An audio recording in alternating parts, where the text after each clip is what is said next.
අඳුරට බයවුණු පුංචි වලසා. ලොකු හරිත වනාන්තරයක පුංචි වලසෙක් ජීවත් වුණා. එයාගේ නම බින්දු. බින්දු හරිම සෙල්ලංකාර, හරිම ආදරණීය පුංචි වලසෙක්. දවල් වෙලාවේ එයා වනයේ මිතුරන් එක්ක සෙල්ලම් කරනවා, මල් සුවඳ බලනවා, ගස් නගිනවා, ආසාවෙන් මී පැණි කනවා. ඒත් බින්දුට තිබුණ එක ලොකු ප්‍රශ්නයක්. එයා අඳුරට හරිම බයයි.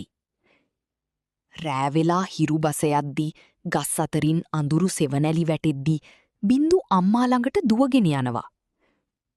"අම්මේ, මට බයයි, අඳුරේ මොනවා හරි ඉන්නවා වගේ" කියලා බින්දු බය වෙලා අම්මාට කිව්වා. අම්මා hina වෙලා බින්දුව තුරුළු කරගෙන කිව්වා, "පුතේ, අඳුර කියන්නේ බය වෙන්න දෙයක් නෙවි. රෑ කියන්නේ වනාන්තරයේ විවේක ගන්න වෙලාව" කියලා. ඒත් බින්දු තවමත් බයයි. ඉදා රෑ ජනේලයෙන් එළියට බැලූ බින්දු අහසේ දිලිසෙන තරු දැක්කා. "අම්මේ, ඒ මොනවාද?" "ඒ තමයි තරු. ඒවා රෑ අහස ලස්සන කරන පුංචි ආලෝක." බින්දු ටිකක් සංසුන් වුණා.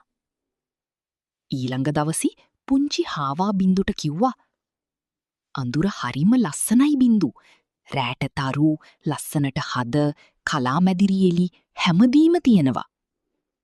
ඉදා රෑ බින්දු හිමින් එළියට ගියා. හදේ මෘදු ආලෝකයක් තිබුණා. ගස් අතරින් කුඩා කලාමැදිරි එලි දිලිසුණා. බින්දු පුදුම වුණා. අඳුර මෙච්චර ලස්සනයිද? එදා ඉඳලා බින්දුට අඳුර ගැන බය අඩු වුණා. එයා තීරුම් ගත්තා. අඳුර කියන්නේ බියක් නෙවී කියලා.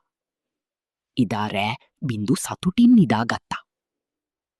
බින්දුට තීරුණා, අපි බය වෙන දේවල් සමහර වෙලාවට ලස්සන දේවල් වෙන්න පුළුවන් කියලා.